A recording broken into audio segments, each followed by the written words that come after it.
इस क्वेश्चन को तुमने गलत क्यों किया, ये मुझे समझ में नहीं आ रहा। इस क्वेश्चन को गलत नहीं करना चाहिए था तुम्हें। पहली बात कि इसने क्वेश्चन ने पूछा है कि कौन सा स्टेटमेंट करेक्ट है, ठीक है। अब एक बात बताओ, एंडोप्लाज्मिक किस तरह डिवाइड है? एक तो इंट्राल्यूमिनल होता है, एक एक्स्ट्रा ल्यूमिनल होता है, ठीक है। साइटोप्लाज्म के अंदर वाले हिस्से को क्या बोलते हैं? इंट्राल्यूमिनल। और बाहर वाले हिस्से को, साइटोप्लाज्मिक कंपार्टमेंट को,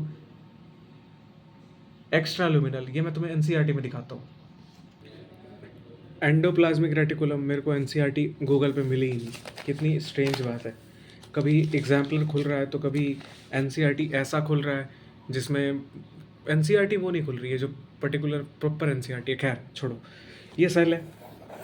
सेल के अंदर बहुत सारी चीज़ें होती हैं। न्यूक्लियस होता है, एंडोप्लाज्मिक रेटिकुलम होता है, गोल्जी ऑपरेटस होता है, लाइजोसोम्स होता है। हम सिर्फ एंडोप्लाज्मिक रेटिकुलम को बना रहे हैं, ठीक है। ठीक है, देखो अब इसमें क्या होता है ना कि इसके दो कंपार्टमेंट होते हैं, या तो अंदर वाले या बाहर वाले। अंदर वाले को बोलते हैं इंट्राल्यूमिनल और बाहर वाले को बोलते हैं जो साइटोप्लाज्म के साथ है।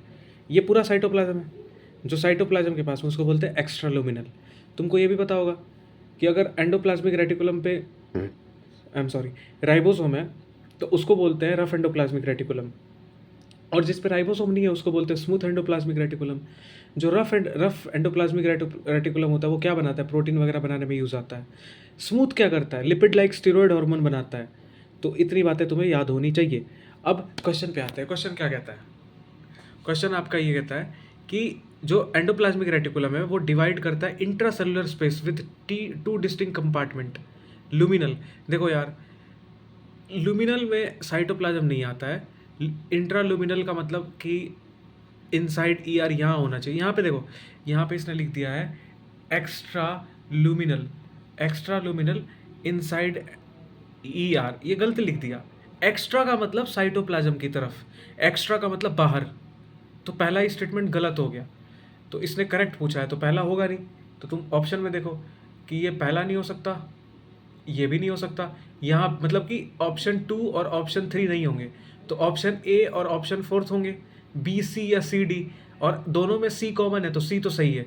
तो तुम्हें अब चेक करना है कि बी सही है या डी सही है। देखो क्वेश्चन आसान हो गया थोड़ा सा, समझ में आ गई बात कि एक स्टेटमेंट गलत पता चला तो हमने दो स्टेटमेंट को रूल आउट कर दिया, दो ऑप्शन को रूल आउट कर दिया, बचे दो ऑप्शन। और दो ऑप्शन से हमें ये पता चला कि सी तो दोनों में है तो सी तो सही है।